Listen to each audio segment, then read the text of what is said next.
media covers your story will be built from the ground up. King, dominate. He's the one, the only, motherfucker Jason Lee.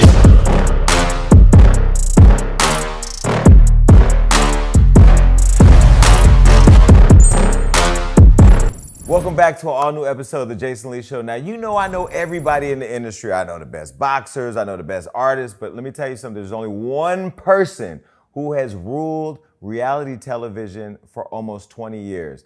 And this is somebody that's not just a celebrity I know. This is actually one of my closest friends I've known for a long time. Please welcome to the show, which is an honor, the queen of TV, Tiffany New York Pollard. Oh, thank you, friend. First of all, that introduction was everything. Secondly, I cannot leave here. Well, I'm not leaving yet, but what the hell is that? I love that golden. Oh, yeah. That is actually the Mandingo Hall of Fame Award. So whenever we have talent on like Blueface or Nick Cannon, whose penises have, made its way onto the internet, we actually give them the award. Wow, that's a sizable award. Yeah. Well, not everybody gets one. Okay. But we don't have a Grammy or a Tony, or Emmy. So we have. Who needs those awards? They don't come out of the middle center part. Well, nothing shoots out of the Tony. They don't come at all, right? Right. This is my friend, y'all. Let me tell you, when I first moved to Los Angeles, Tiffany, well, first of all, I've always been a fan, and you know that. But Tiffany was somebody who embraced me when I was 300 pounds. And starting this industry, I was trying to figure out how to do this. I had a website called lowkeymessy.com. Do you remember that? I do. What was I doing? A little bit of everything. Trying to figure it out. But you were authentically yourself. Yeah. And I remember meeting you, I think it was Lisa Ray's birthday party. Yep. And you came over, you were yourself and all your beauty and all your, let me figure out what this Hollywood machine is.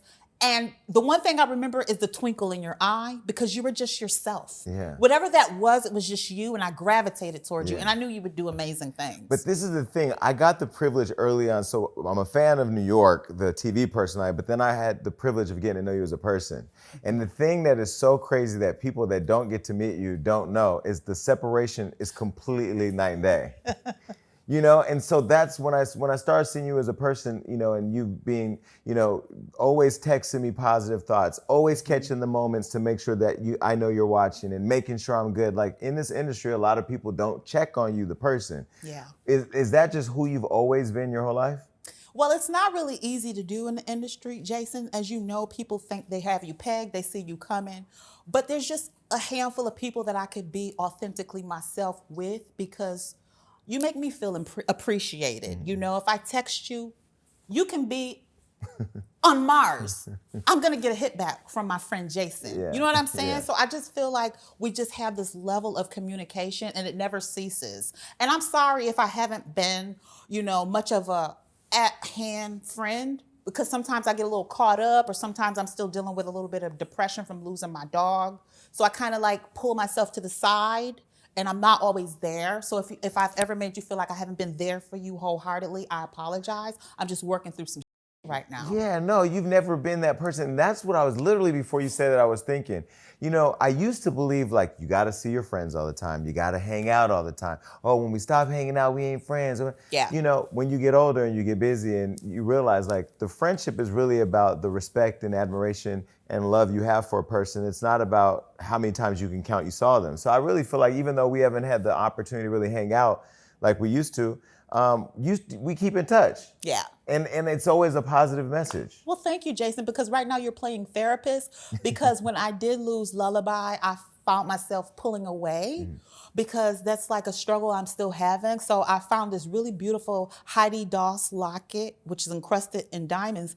And I actually took some of Lullaby's fur and I put it inside the locket. So now when I go on sets and I do things like that, I'll have her with me all the time because I'm still dealing with it because she was my daughter for 13 years. 13. Yeah. So I have 2 dogs that I've had for 2 years, and I was gone recently for 4 days, and I came home feeling like I have to see them. Yeah. So that's starting to grow in me. Does it get really heavy as they spend more time in your life? Jason, I love you, and I have to be honest, you haven't not a clue how deep that love is gonna grow and grow and grow. Yeah, that's your child. Literally. Well, especially because in this industry, when you're getting judged online or if people are hating on you or you have all the stress of hitting a goal. You don't have that with your dogs. Like, I can get into an argument with somebody I'm dating or talking to, and I'm like, yo, you just severely judged me for this or said that, and my dog will be like, exactly. And it's a he or she. I have both. I'm jealous. Gucci and Chanel. Oh my goodness. And they follow you everywhere. Everywhere. And will lay at my feet. They're both very different, both different personalities. But when I got the first one, I just looked at her and I said, okay, I can't entertain you. So I got to find something for you to play with. So I got the other one, and now they're just, they cannot be separated. Do you watch all your big feet friends to make sure they don't step on Gucci and Chanel? No, because Gucci and Chanel are extremely bougie. They ain't letting, they look at you when you come in the house like, who invited you? You better not. You better not. Step on me. Yeah. Oh, I love it. Yeah, no. Okay, so we've been friends for a long time. Everybody that knows I've recently launched my nonprofit, the Hollywood Cares Foundation, and the I Am Ready Initiative. Well, I Am Ready Initiative that you all are just getting to learn now is something that I tried to do over 10 years ago. And I had a conference in my hometown of Stockton. And you may not know this, but Tiffany was one of the few people that flew there to meet with all the kids. And it was the most controversial thing. Do you remember that? I do remember. And all I remember you saying is, Tiff, be on your best behavior because they're a little bit nervous having you here. No, it wasn't just Tiff. It was Lunel, too. Yes, it was Lunel. They were like, oh, my God, he's bringing all these reality stars. But the thing that I kept saying to people was, the kids in the community may not know their local pastor, but they know New York. And you have to use the people to draw them in to be able to land the message. Yeah. And you had all those kids there that were happy to come and see New York, and you were Tiffany. Yeah. But me and you and Lunel, we were kikiing behind the scenes because it could have went left at any moment. I mean, we were up late at night having our little toke sessions by the pool. It was amazing. Yeah. But the day of, I just remember being there and delivering myself and the kids just gravitating and embracing us. You brought your friends. I mean, even Eva Pickford was there with her man at the time.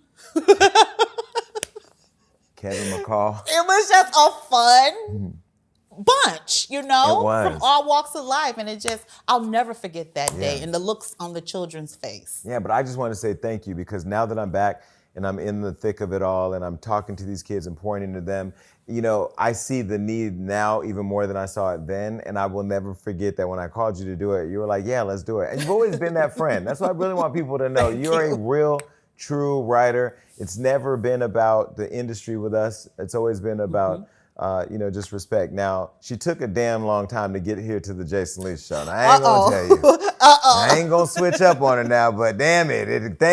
I don't know how many years we've been here. But well, first of all, Jason, thank you for not giving up on me. Never. Thank you for knowing that I'm the turtle friend.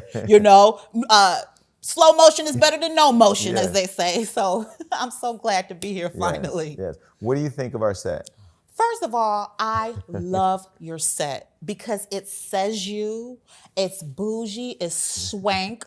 I feel like you could sit anybody in here and do whatever you want to them. Yeah. Like seriously, I'm at your beck and call. And you've created that. Not only the set, but your energy as well. Yeah. Like you're just a natural at what you do. Well, a friend of ours, I had a dinner for Wendy Williams. You came to that. Oh my gosh. She was so happy to see you and loves you. You invite me to the best.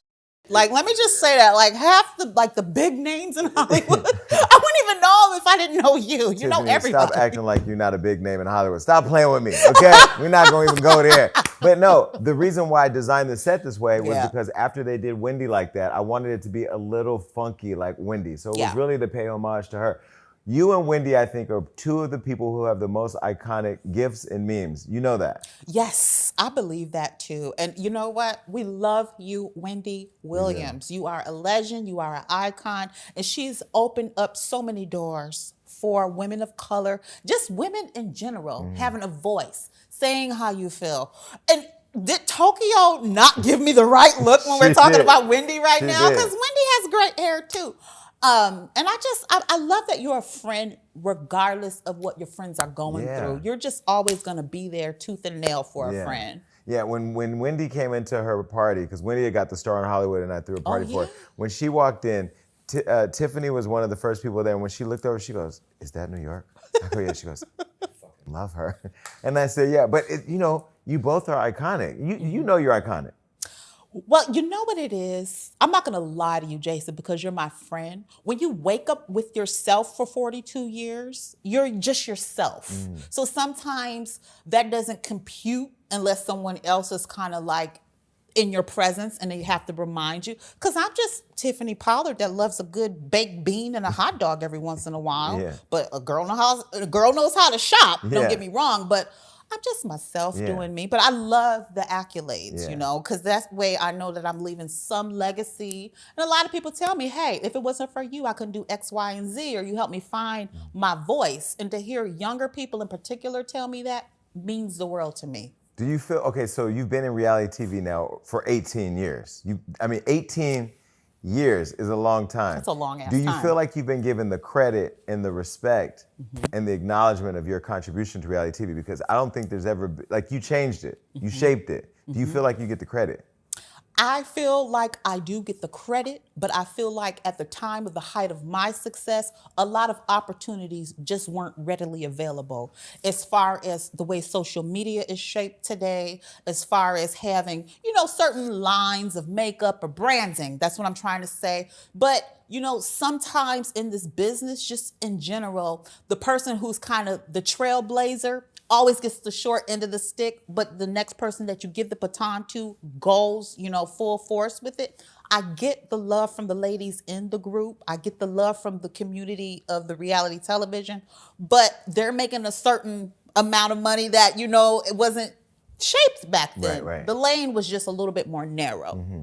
Yeah, she's talking about all these big star friends of mine. One of them being Cardi B, who has been here to the show, loves you, and you love her. I love her something terrible.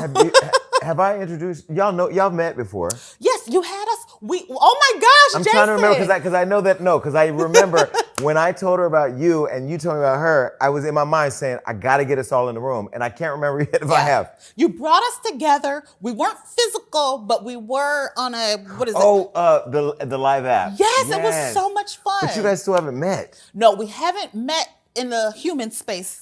But we did meet virtually, and that was so much fun. Okay, let me get a group text. Yeah. Okay. Yeah, we have to. Because I know I've been trying to intentionally put us in the same room, but you don't even live in LA anymore. I am. I'm bi-coastal, but you know me. Once I'm in the house, I'm in the house. I don't go out a lot. You do know this, Jason. But that's something you and her have in common. She's a complete stay-at-home introvert. body? Oh no. Does go outside? No. No. Oh, this is what you both have in common. So I have to figure out how to get us outside. Maybe my birthday party or something. Yeah. Oh, well, Jason, you throw the best birthday party. Well, first of all, when you walk into a Jason Lee birthday party, you just better be ready to keep your camera out. You better look like this money right here. Yeah, you walking in here looking like Money and Snatch. We're gonna get, we're getting all of our catching up out of the way because we're gonna get into some shit. Yeah, we're gonna get into some stuff. Yeah. But it's almost like it's a requirement to be successful, to be around you, because even the people that you work with are all hot. But you do. Well, I don't want people, there is this belief that I don't have friends who are not attractive. I do.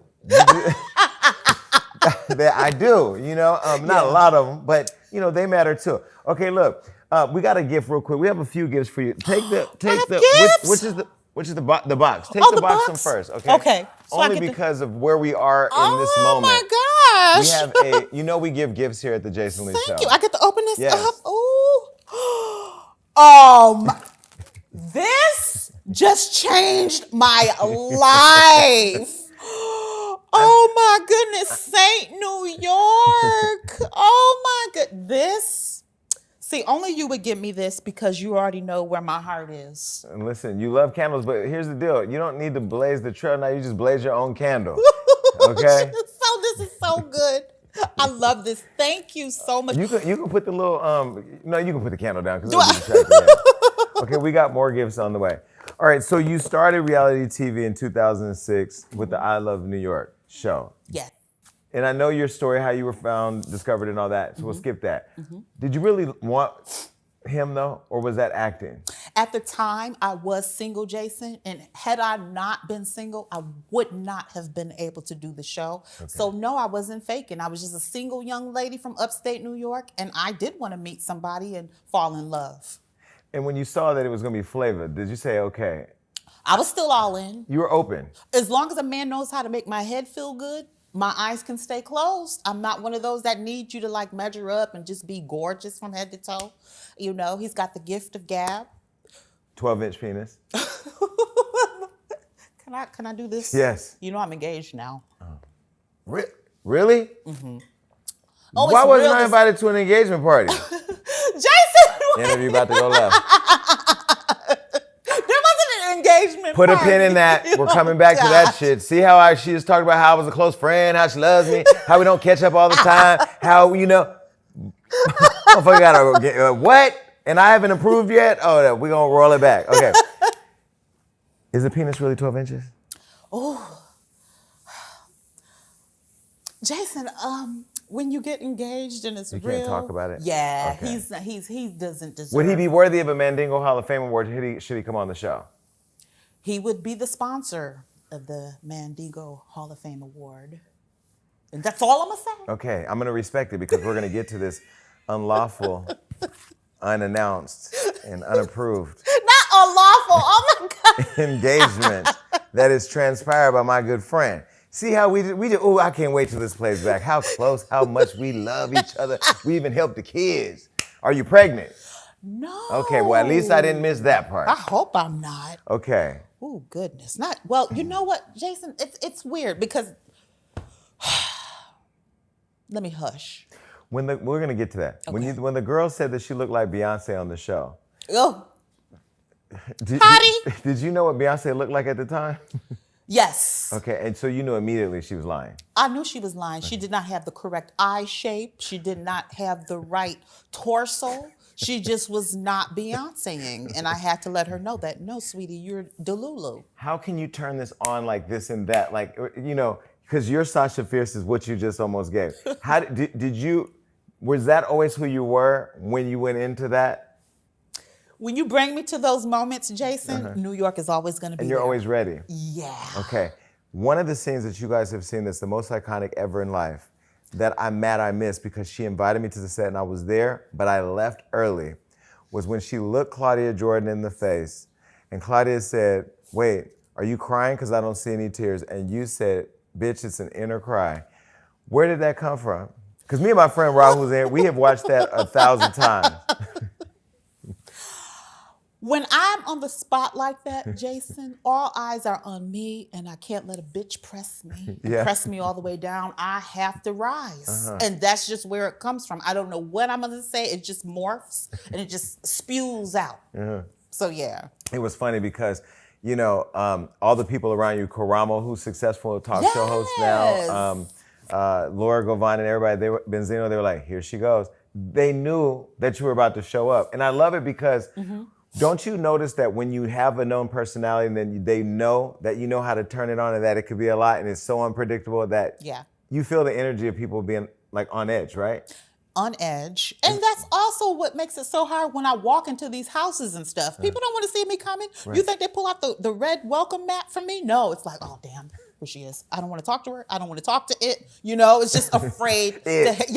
Confrontation, you know? But you be playing mind games too because when I FaceTimed, we're going to get into the show, House of Villains, because when I FaceTimed Bobby and he brought me over to Omarosa's room, I was like, I want to talk to New York. Where's Tiffany at? And when they went to find you, you were secluded in your room, had the door shut, weren't coming outside, wasn't talking. Is that a part of the mind manipulation? Like, are you getting in their minds? I literally can say this and say this flat out. I am just best left to my own devices. If I don't know you, like we're friends, so we're good. But if I don't know you, I'm not an open person. I'm just like, okay, I got to eat upstairs. I got to just be to myself. That's just how And that's with everybody. Is it because I'm a Capricorn, you think? Capricorns are crazy. Okay. Capricorn men. Capricorn, they're on the do not date list for me. Really? Oh my gosh. Baby, the airlines had a do not fly list for Osama bin Laden. I have a do not date list. They are Capricorns and Geminis. Oh my goodness, Capricorns and Geminis. My fiance is a Capricorn. Really? I hope you still like him. But you know what's crazy? I didn't know you were Capricorn because I didn't get that. I get Pisces. Oh, really? Well, because all of my friends that are in entertainment are Rihanna, Queen Latifah, Floyd. They're all Pisces. Pisces, that's interesting. And here comes this Cap. Now you make me like Capricorn. I like the women. I ain't the men. Okay, you're not going all the way. No. Okay. Okay, so now that you have had all this success in reality television, I've said to you, I believe you need to be executive producing your own show, owning your own show, and now you have one. Yeah. So we're gonna clap it up for that really quick. Because it's long overdue. Thank you, yes. I mean, when you create the lane, when you blaze the lane, and when you've made people millions and millions and millions, you made people millions of dollars. Mm-hmm. Still doing reruns. And in reality TV, we don't get residuals, right? That's unfortunately true. Which is insane. Mm-hmm. And now you have the new show, Looking for the Third. Yeah. Now, because I'm running for city council, I can't participate, but when I heard about it, I wanted to get involved. Tell people about Looking for the Third. Oh my goodness. Looking for a Third is gonna be one of my baby, like this, I'm gonna really take my time with it because I was working with a production company and we sat down and we spoke a long time about it. And I just wanted to feel like my heart. I wanted to feel fresh. And I want people to gravitate toward the show and know that it's just not going to be something slapped together, just some bullshit that I just put my name on. Like, I'm really going to go in the trenches and help these poly couples find their third. I mean, this is something that is happening across the nation. People are opening up their hearts to a third mate. You know, and sometimes it's hard to just settle for one, as you know, right, Jason? Did I get attacked? I'm running for city council. Oh. Yes, it is damn hard. Yes. So I really want to make sure we find somebody that's not going to destroy the happy home, but add to it and elevate whatever the couple is looking for. So we're going to take our time and do this So one. Looking for a Third is a couple who's currently looking for a third person to join. Oh, yes. Now, they're gays and lesbians or straight too?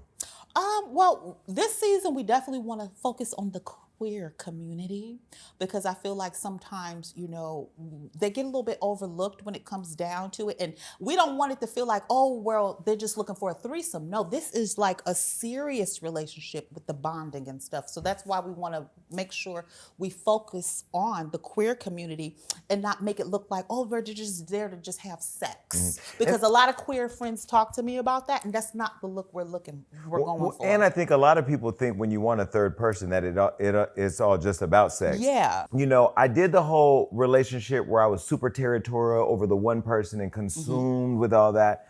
And I'm now in a much more evolved world where I just feel like, one, I do have a big sexual appetite. So I don't think having sex with more than one person, sex with just one person forever is going to be it. But I do love the idea of companionship and building something with somebody. Why do people nowadays think that being in a poly relationship is a nasty thing or wrong? Well, because, Jason, it's not something that is typically socially acceptable right offhand, you know, but if you look way back in the day, a lot of people had several different wives, you know what I mean? And sometimes that in different countries, different religions, Yes, exactly. So, I mean, who are we to say you can't have, but just make sure you can take care of, you know, not only financially, but just be there emotionally. You know, you don't want one wife or one husband suffering because you're not where you need to be. So you have to make sure you can take care of your tribe, you know what I mean, if you want to open up your heart and your house to a third. Yeah. And that's what I'm going to make sure that they can deliver and do. Well, and the people that get in a relationship, you could be in a relationship with one person and be treated like a decoration. You know, like having two people, you know, again, like you just said, I think, you know, Floyd Mayweather thing, he said, I said, how you got 12 girls? He said, I ain't got 12 women. I started naming them. He goes, okay. I said, he goes, well, I can afford them all. Wow. I can afford to have them. I take care of them all. Yes. I said, okay, well, that's I can afford two right now. Maybe two. Okay, well, it's a balance. But I can't find one because now I'm Jason Lee. Yeah. And it's really weird now. Yeah. Well, Jason, I don't want to say you would have to find someone who doesn't care about the structure of your career, because that's not what you want either. You want somebody who cares. But it's just really hard because you know what they say, you know, what is it? Clout is a drug. Clout is a drug. Everybody wants it. Yeah. So, yeah. And that's... So how have you dated over the years? Because I've met some along the way. You're engaged now, so we're not going to drop no names. But, you know, you've gotten a lot of action in the past. How did you know along the way? Because you're really famous. Like, people know who you are. They do. How do you know, or how did you know along the way if the guys were really there for you or for New York? Yeah, and bless that sweet flight attendant who gave me a garbage bag full of food 2 days ago because she recognized me and she just wanted to give me something. Well, the So people in the airports are the best. yeah, she just gave me all those Biscoff cookies and lunches and wine bottles and stuff like that. But just to say that, yeah, people do recognize me.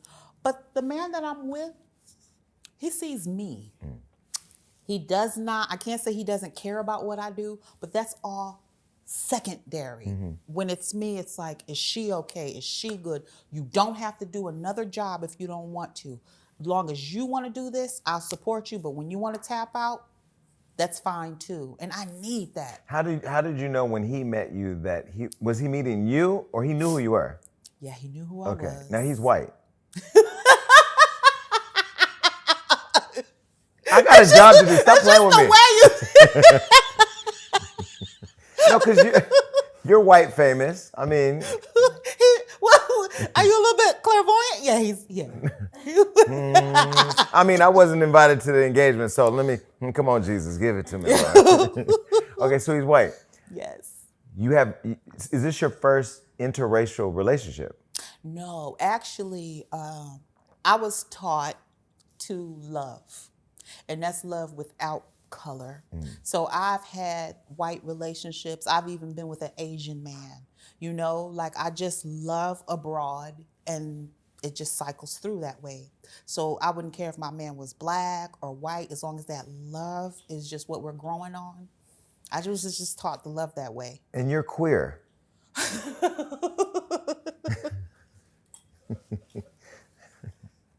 This is Red Bull, by the way. I'm still sober, people. I'm just letting y'all know.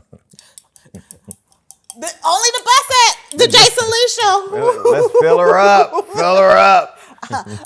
Well, you know what, Jason? I will say this. No, because I didn't know you were queer. She's never, in all the years we've been friends, I mean, I know you have the biggest gay following. Yeah. Gays, the homos love New York. They live for you. And I mean, you are their queen. Well, our queen. Well, I just feel like it's time for me to really embrace who I am. And sometimes we forget that there's dual sides to us. We're some of our mother and we're some of our father. So sometimes I do. I'm not going to lie. I feel like a guy. Sometimes I feel like a woman. And that's my mom coming through. I don't want to fight it. I just want to be who I am when I wake up that day. This is a real question. What is queer? For me, I feel like queer is someone who embraces both sides. Okay. And whatever that feels like for me that day or in that moment, I'm going to live it. Isn't forced to identify with one or the other. Because I've always seen you as a woman. You're always pulled together. But I talk like a man. I think like a man. I move do, and I have a lot of male tendencies, and I feel like I actually that started coming out probably in middle school. The aggression and just feeling a certain masculinity, if you will. And why is that something that I have to suppress if I really know it's there? But can I throw on a heel and a wig and feel amazing? Yes, but there's another side to me, and I want to identify with my dad or have my dad's portion of the chromosomes pour through. But when I hear queer, that doesn't mean you haven't slept with a woman.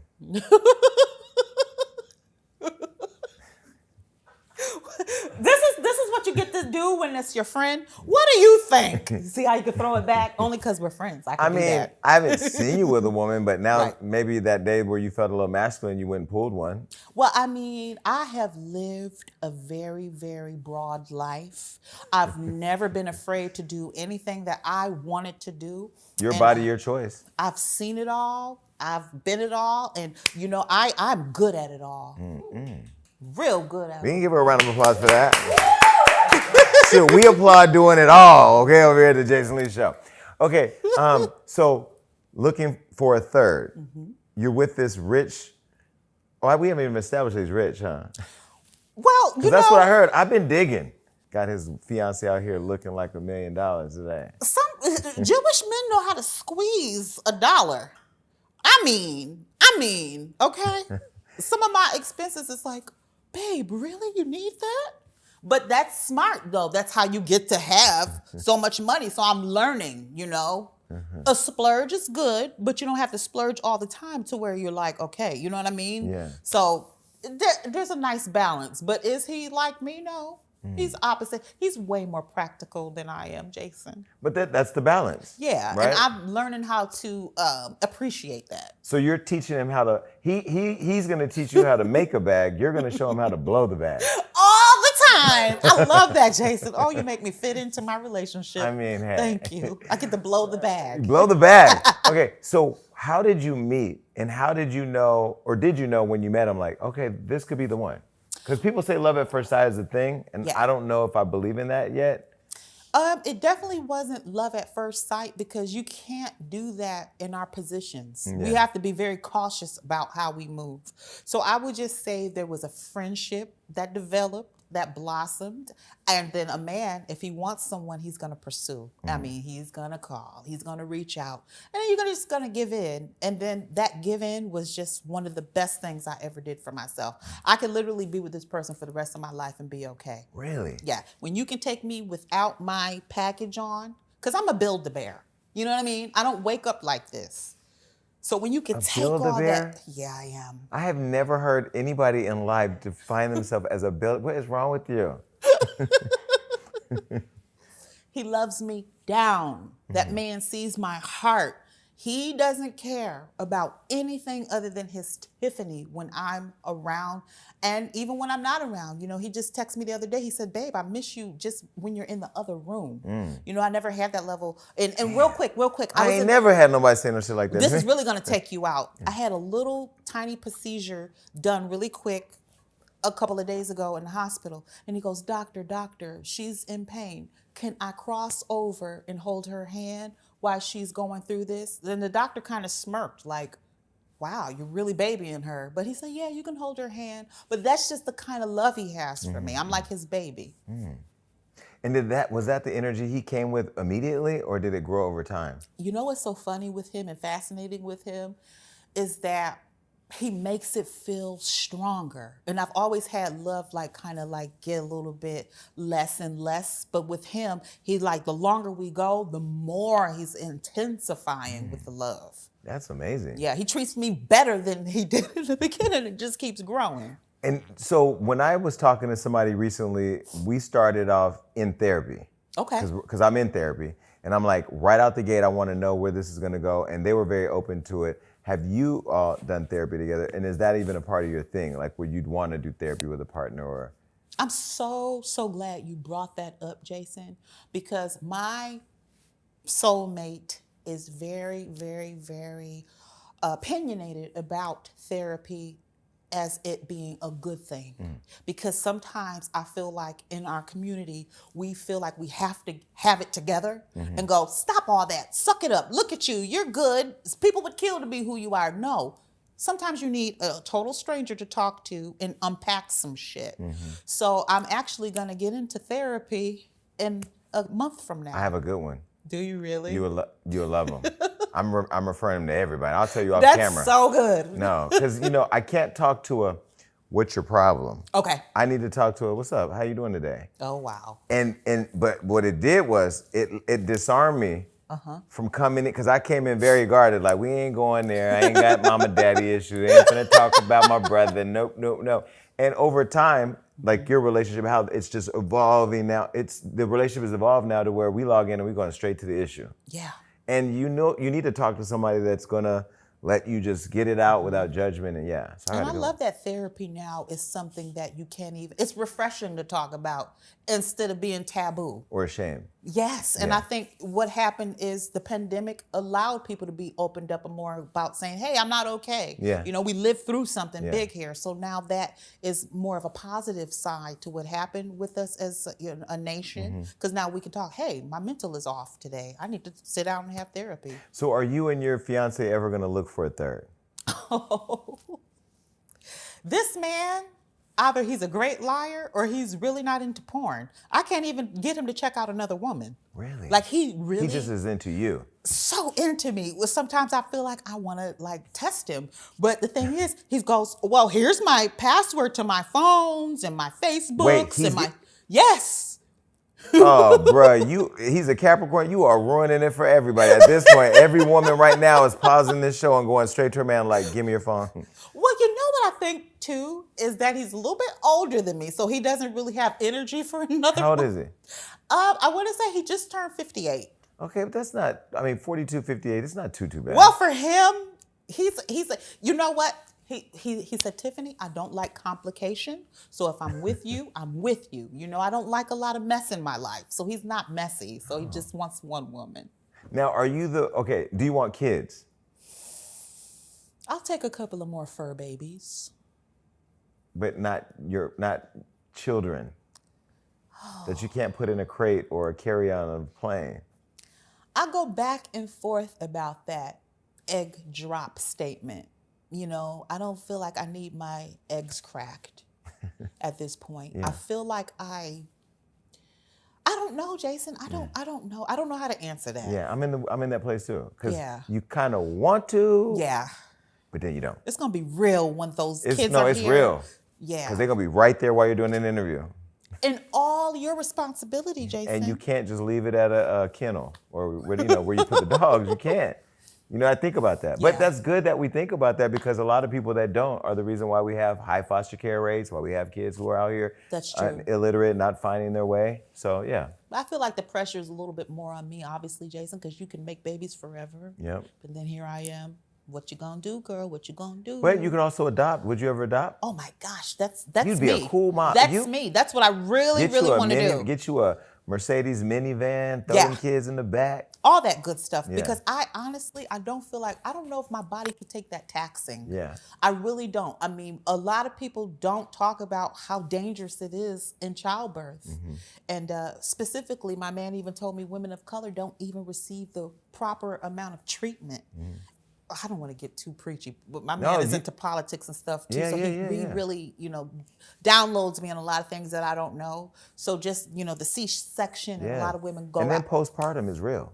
Yeah, that too. Because I'm talking to women who've had babies and postpartum, they're still having it a year later. Wow, Yeah. yeah. And my brain is already fucked up. But, so I don't but need you have a big anything heart, else. so you'd have a lot of love to give to a kid who needs it. I do. I could see myself, the end goal for me would to be adopting maybe 3 children. They don't have to be brothers and sisters, but that would be amazing. Okay. But if your man did at some point have an appetite to throw a third in there, you'd go look for one. Because that could be the finale, your own episode. Okay, can we do a show together, like a charm school type show? Can you do anything with Zeus Network? I would love to work with you on the Zeus Network. Okay. And you know what? Shout out to Zeus Network Yes. because I love what they're doing over there because a lot of these young women, they get a bad rap for the fighting and the things like that. But you know what? It's entertaining. It's creating lanes for them. And I'd rather them fight on camera and get a name for themselves than just be out there street fighting and carrying on. But the other thing too, and this is why I always give props to Lemuel Plummer, it's a Black-owned network where he gives the talent equity in their deals. So that way, because I'm telling you, New York, Tiffany, New York, Pollard, TP should be a multi-millionaire for as much as they've exploited your content. Now, I'm not even throwing shade at no network. I believe you built VH1.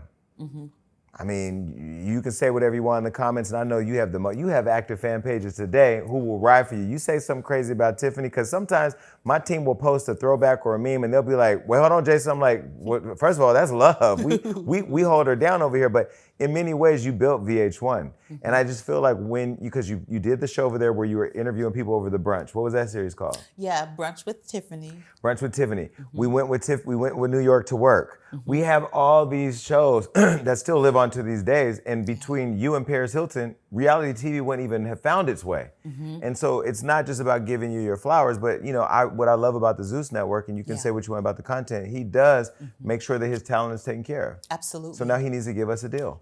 Hey. You be EP, Let me. you be EP, I'll be co-EP. Yes. I won't even do another reality show with an individual other than you because it would be so fun. I would love that, and it would be iconic. And how about you? Are we making a dating show for you? I could be your No. co-pilot. Listen, let me say this. Tiffany did a show called Celebrity Big Brother, and she was trying to get me in the house with her. I didn't make it in the house, but I watched that show. Another scene, reality TV gold, where I almost died. I think I peed on myself a little bit. I may have even shitted just a little bit too. When the woman told you David was dead, but you thought it was David that was in the house, and you ran through the house telling everybody that David was dead, and you went to the bed, and David wasn't dead, and then you went after the woman. What was going on in your mind when that happened? Oh my goodness. Well, R.I.P. to you, David. Yes. Yes. Yes. What y'all didn't see at home was David was very, very sick. I mean, he was sick for about 2 or 3 days, taking medicine back and forth to the diary room, hardly able to stand up. He was even missing challenges. That's how sick his body was. So when Angie came in and said, David is dead, I just remember this man sweating profusely the night before. So obviously I'm going to go, oh my gosh, David died, you know? Not laughing because he is dead? Yeah. Okay, period. But it was crazy. But he was but your reaction, I'm telling you, crying tears. I cry, and it's so crazy because I know you, but I'm crying tears because you really believed he had died. Yeah, I really did. I mean, who other David? Because, you know, they take the papers away, the television. So you don't even know what's happening in the world. Nothing. What other David is there that I've been in contact with? But then when you went in there and David wasn't dead, you said, this bitch. And then you went after her. I felt stupid and I had to give it to somebody. So I attacked. Yeah. Okay, Jenna. How do you still, are you over Jenna? Because I think you read her for filth every episode. Oh, people love this line and I still get paid off of it from Cameo. Gemma Collins is a fat cunt. Yeah. Wait, did those people, and then you kissed the men in the house. Ooh, oh my goodness. Wait, did you have sex? Okay, well, you're engaged. Damn, why you didn't come back before the engagement? There was just some playful banter. I learned that word in the UK, by the way. Rob, who's in the other room, who runs my company, he hated you. He called you all types of bad names when he saw you doing what you were doing with those hot white guys, because that's his thing.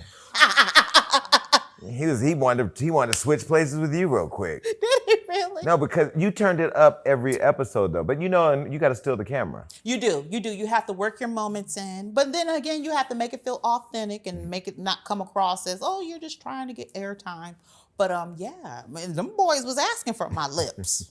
They asked for the kisses. And Jenna was asking for their mouth because you gave her them ugly shoes back.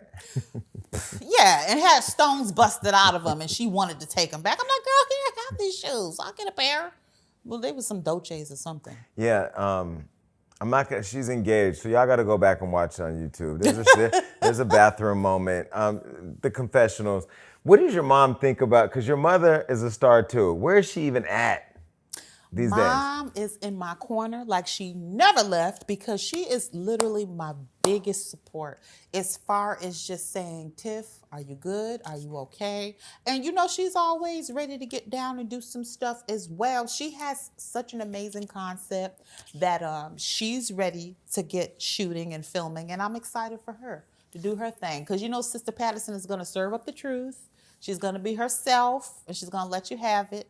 That's where I get it. So, Sister Patterson, she's met her new son-in-law. Oh my goodness, yes. Because she's in New York. Yes. And so, do they do brunch by themselves? Like, do they have their own relationship?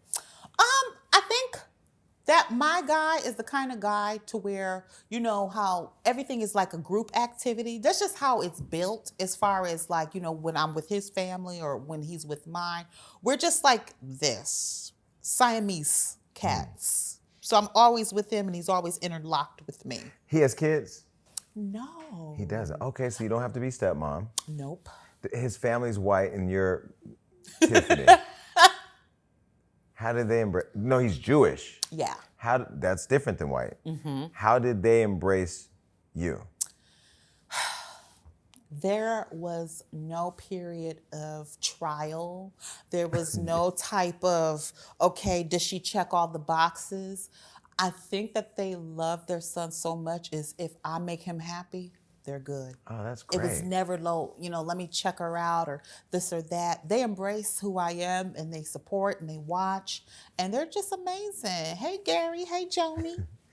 Okay, Tokyo Styles did this hair today. Come on. And got you in here looking like the black Farrah Fawcett. You got this black thing with this net on your feet and these heels and this jewelry and she smells good and the makeup is done. What the fuck is going on? Okay, so You're a reflection of how you feel, which is great. What was the journey getting to that? Whew, it was going to grief wellness. Grief wellness camp really helped me because I went through losing Lullaby, and there was a lot of drinking going on, a lot of fast food orders going on, a lot of not caring about anything but just trying to cram and stuff the pain. Going to grief wellness camp for over a year, and I'm still in the program. Like a physical place? It's a little bit of in-house and out-house work. I'm doing the work and not indulging in things that is going to take my health. I had high blood pressure. I had a hernia. I was borderline diabetic. All that alcohol. So I just, they taught me a lot of things, and I'm still tooling, as they would say. Have you ever done any other drugs besides alcohol? Yeah, but not too much because you know what? I'm too paranoid to do certain things. But yeah, I dibbled and dabbled. But now I just feel like a good coffee, because caffeine is a drug, y'all. And I'm on it every day. Love it. And I found myself the other day saying, you've had 3 today. Stop. Keep going. Keep going. Yeah, your body's good with it now. Yeah. And it'll keep you regular. Yeah. And then, coffee, of course, a nice little wine or champagne. And I smoke weed. There's nothing wrong with that. That is a wonder drug. What about mushrooms? I've never done that, but everybody keeps telling me I need to try shrooms. Everybody is doing them. But some people have had some bad trips, and if I take a shroom and start seeing ghosts and goblins, I'm not going to be a councilman. Be with people that you love and you trust. Nice setting. Mind, yes. And it's going to Jeremy walk Meeks you in. keeps telling me to do that. You're going to love them. I know your personality enough. Maybe if we're together, but I don't know. But you know what? Microdosing is a real thing, Jason. That's what I've heard. So you'll be fine with a little minute, and then you can go up and increase as you need. So when this fiancé blows the bag, what has he blown it on? Like, what's the most? You know what? I'm more into giving me a portion and letting me get what I want. Like, that's been working for me. So I'll say, Papa, I need da-da-da-da-da. You know what I mean? And then he'll just give. Yes. But I can't be telling him what I'm spending money on because it's not going to make sense to him. Yeah. He's Jewish. I mean. I love her. Okay, the last time I saw you was at the House of Villains premiere party. I believe it was, yeah. And you walked in and you said something to me that I side-eyed you about. Oh, I love it. Uh-oh. Nope, I don't love it. I know what you're going to say. Go ahead. Oops. Because I'm a friend. Yeah. You know what it was? Okay. So I go up to her and I said, when are you going to come on the show? And you said something to the effect that we got to do it soon because time isn't promised to anybody. And I looked at you and I said, because when people say stuff like that, it catches your attention, and I'm your friend, so I actually care about you and I listen to what you say. And you said that, and I said, well, don't say that. Don't say that. Words have power. We ain't going nowhere. And you said you don't know that. Why did you say that? Well, first of all, Jason, thank you for being caring, because in that moment, it's kind of like you drew out of the party atmosphere and you were like, full frontal, friend, what's going on? Why are you saying this to me? What does this even mean? You didn't want to accept it or hear it. And I just felt like I was just speaking from my heart. I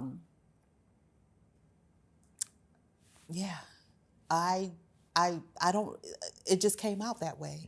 And that's the truth of the matter. But you stopped me.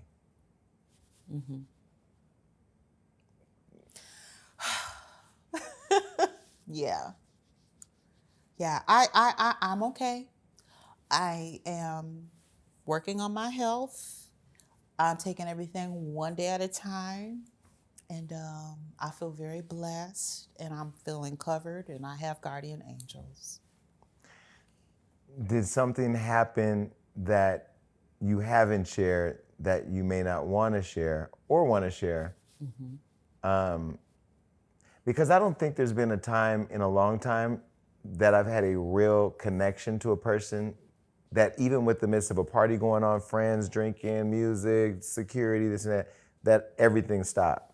And that was that moment. And I was concerned. And life be lifing. Yeah, it does. Yeah. Well, going through loss firsthand, I recently suffered a loss. I just think I'm just in a place where I see how precious life is. And tomorrow's not promised to any of us, Jason. And that just makes me want to embrace life. But I'm healthy. Okay. I'm all right. Everything is good. And I think that's what you wanted that night before we parted ways. You were looking me in my face a little bit. Like, hello. You're like, what are you saying to me? Here I am. What's going on? I'm good. Okay. And you wouldn't lie? No, I wouldn't lie. Okay. I'm all right. Okay. I'm all right. Well, yeah, we don't see each other all the time, but I do love you. And that to me was, that was a lot. I love you too. And I saw the concern in your face when I said that. Yeah. But I just think that life has me in a grip of just living each moment very, very precisely and with intention. Very much so, because I don't know if anybody else does this, but every time I look at the clock, I see my age. And that's been happening for the last 5 years consecutively. Really? I don't care what age I turn, I'm going to see that 41. Now that I'm 42, I look up, it could be 3, it's 42. It could be 5, 42. Every year for the past 5 years, I've been seeing my age consecutively. Why though? That I don't know. You need to get in therapy to figure that out. Mm-hmm. When I was younger, because I had so many people getting killed, 95 I got shot, 94 I got shot, 97 brother got murdered. All my friends started getting killed that year. I talk about this in my book, I thought I was gonna die by 25. So when I turned 25, I was terrified that this is it. Yeah. Then I turned 26, 27, 28. Then I started to let go of that. Then I turned 30. Then I turned 35, 40, 45. These are the greatest years. This is like where you Yeah. And I really feel like I always had a problem with death over the years, but then I've just embraced how much I'm living right now. Yes. But that took me getting over my brother's murder and really getting through that trauma of whatever was going on. I really feel like maybe explore that a little bit because like you're young, you're healthy, you're vibrant. Mm-hmm. Like you want to enjoy life. You don't want to be thinking crazy stuff every time that number changes. But every time I see the number, Jason, because like how you're seeing that your age is going up, it's like maybe it's reminding me to live life in the moment. Yes, I don't take it negative. Yeah. It's just like, but I do want to unpack why am I seeing my age? Yes. What does that mean? Yeah, like why is it jumping out in front of me? Every single time. I swear, if I look at my phone right now, it's something 42. If I were to look at my phone. But if I don't look at my phone, it's just going to be any random number. You don't look, whatever, I don't even know what, I was going to say you don't look 42, but I don't look 46. We're redefining what aging looks like. I think we're happy. Yeah. You said that. You said we're going to give off what we feel. Yeah. Like what we giving feel. off, the bag was blown, I can smell her, okay? Well, the Dior is Dioring, baby. You're here. I had to dress up for the queen. Rolling Stone said that you changed the game for black women on reality TV. So would you ever do like Housewives of Atlanta, Housewives of New York? Because if you're in New York and you got the Jewish man. Oh, goodness. And you are in New York, would you do Housewives of New York City? Something like that is going to be very, very tedious, pressing for our particular relationship because we have a very orthodox type of relationship. He's not going to give up his anonymity, is it called? Anonymity. Mm-hmm. Yeah, but does he have to be? He don't have to be. Oh, he doesn't have to be? No, he can be about you. Yeah. And then if he comes in the room, Big Papa from the back. Okay. Well, hey, listen, that's a thing. I might have to look into that. But I did get asked, obviously they're going to ask me about the Housewife Andy franchise. Cohen. Come on, Andy. All of the Tiffany Pollard pages right now, clip it. Andy Cohen, I'm telling you right now, you thought you had gold, no shade to the girls in Atlanta. This right here in New York, because you knew you had that controversy when Ebony K. Williams left about the black girls up there. This one right here, she already got the white fame. She already got crossover appeal. They already know her. She's going to give you what you need. You will never have another New York franchise ever without this. If you get her, it's done. It's wrap. Remember I said that and send me my 10%. Yeah, boom. No, seriously, I think you would be amazing. Only on the Jason Lee show. No, I think you would be amazing though. Don't you think so? I mean, yeah. I mean, I would have fun. But you know what, Jason? I'm not going to lie to you. I love being tucked away. I know that sounds a little bit counterproductive, but I don't want to work all the time. But this is a platform with, one, they take care of their talent, from what I've heard. Two, it's a platform to promote everything you're doing. That's true too. And it's not about the conflict, really. I mean, it's gonna happen because everybody's gonna be jealous of you and scared. But you just own it like you own everything else. Hey, if they call me, we can talk. Call her now. This is gonna go viral. All right, TikTok. This is all over TikTok. But when they say that you shaped or that you changed the game for black women on TV, when you see black women on TV now, do you see the work that you did? I see them living in their reality. I feel like everybody has their portion to live it out and to do what they're doing. I don't really put myself up against anybody who's in that lane because I don't know technically what she had to do or endure to be where she is. So my whole position is more of a salute and celebrate type of position, but I never measure the HBIC up to anybody because that's pointless. When they don't measure up to you. Either. Oh gosh. I love it. Okay, so are you still bipolar? That means when you wake up, sometimes you're going to be really, really, really mean? I've never seen you bipolar. I've never seen a moment. So Okay. I didn't even know you suffered from bipolar disorder. I don't know if I do or don't, because I just thought being bipolar means you're just really, really... Bipolar, so my mother was bipolar. Oh. So it would go from like happy and then the mood swings would be so like... Okay. I just said she was crazy. I didn't know what it was. It was like, it could be, good morning, how are you, you son of a bitch. Oh my gosh. Okay. Oh shit. Oh, I said, oh my God. I just thought mom is crazy. That's awesome. I can't measure up. Okay, so it's I'm a not lot. bipolar then. Okay.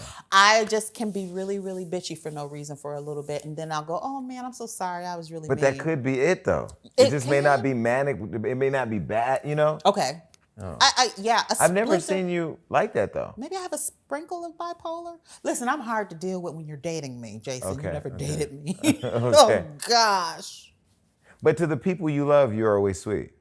I mean, I don't know if you know what? I don't know how to mask how I'm feeling. So if I don't like something, you're gonna know it right away.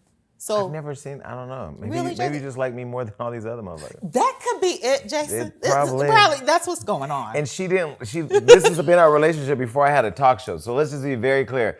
And before I had a platform. Before I had Hollywood. See, that's how you know when your real ones are. Because now what I'm going through, which I'm sure you've gone through many iterations of it, is knowing who's the real ones. Like who, like people switching up. Yeah. I posted this online on Facebook the other day. You can go check it out. I said, the people who betrayed me the most are the people I've done the most for. Oh my God. And it's so hurtful. Yeah. You know, because you just don't see it coming. You can never see that coming because it's ass backwards. You know, why the hell would you or how could you? And that's just the hurtful part about it. And it makes you callous. So you're dating you're engaged to a man who's Jewish. I used to work with a man named Kanye West, and you said he had demons in his kneecaps. When you see what he went through with the Jewish community, did them demons come about his kneecaps and just start acting up, or what do you think that was? I feel that Kanye wants to be exorcised, but he has to find the right reverend, the right amount of holy water to take him down. And but he'll be fine. He just needs a little bit of exorcism going on. And then this was what the masks is for, you know, to kind of keep it down, suppressed, that type of thing. So the mask is protecting Kanye. Well, yeah, it's keeping his demons in. But why did you say they were in his kneecaps? Well, I saw a picture of him and he was wearing some shorts and I saw the faces in the knees. You really did? If they pull that picture up, I will show you the faces and you will see them too. You saw demons. In his kneecaps. Yeah, they were making faces. Very scary, intimidating faces. Can you see somebody and see the spirit in them? Like when you see a person and see negative spirits in them? That I cannot do, but my mother can. If you touch Your mother her, has discernment. yes, she can know everything about you. We should executive produce Go for it. a show with your mother, Mm-hmm. Tokyo Tony, Mm-hmm. and Carlissa, Blueface's mom. Oh my goodness. Send them on a road trip around America. Let's do that. Would you do that? That will be the show. We don't even have to show up unless we have to bail somebody out. So we'll show about a good 4 to 5 times. Yes. Yeah, because they're going to get into that type of trouble. Okay, I'm going to figure this out. Let me know I'm calling you later. Okay, so what, after everything you've accomplished, what else do you want to do? Because you still haven't done, have you done a book? I am in a place in my life where these are motions that I'm going through, the opportunities, the engagements, the encounters on my calendar where I have this checked off and I'm booked all the way until June. But what does that all encompass and what is that all going to mean in the grand scheme of things? I do believe that I am a spiritual being. I feel like my end game is to be an unconventional, non-denominational type of spiritual prayer partner, whatever that looks like. I feel like my stock is steeped in spirituality, and that does not look perfect. That does not look like the walk that one should be. This gift is so endowed in my heart and who I am, Saint Tiffany, because the spirit can be perfect, but the actions of the woman will never be fully. Mm-hmm. But that heart for mankind and humanity is there. And you know, so much so that I was doing a walk. This is really good.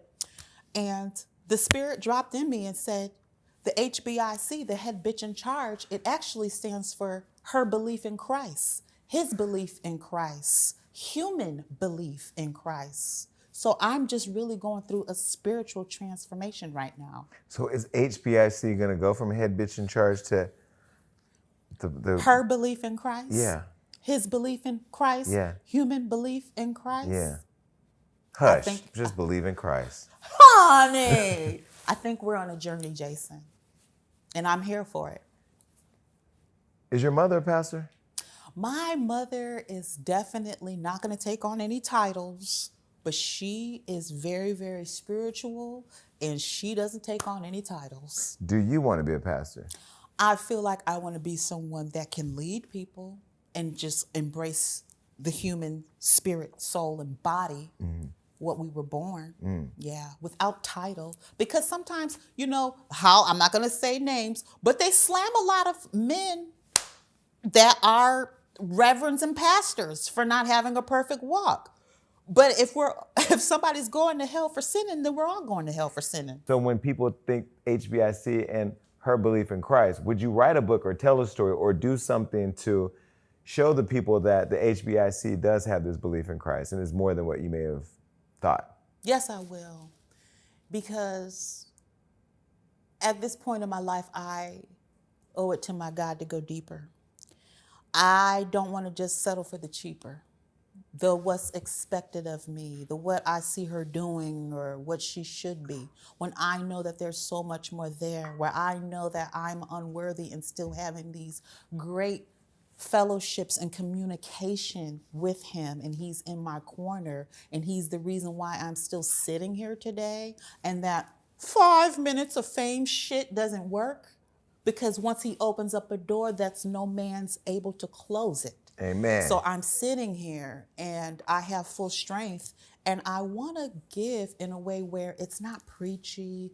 It's not something you have to live up to. No, whosoever will, come.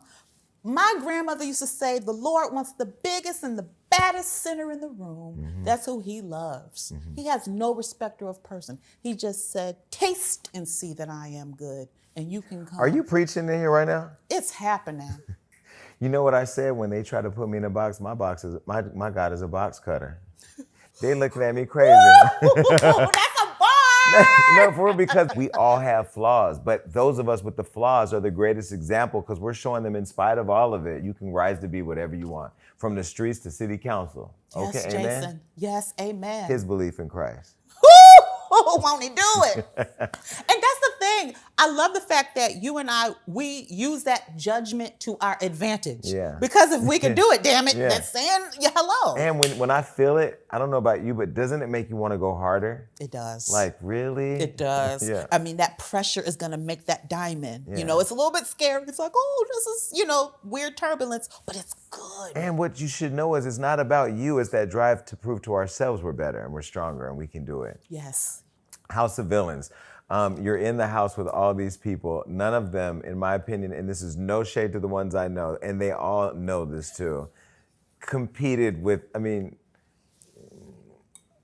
HBIC. First of all, did you believe that Tanisha deserved to win? And did she only win because you just said to everybody?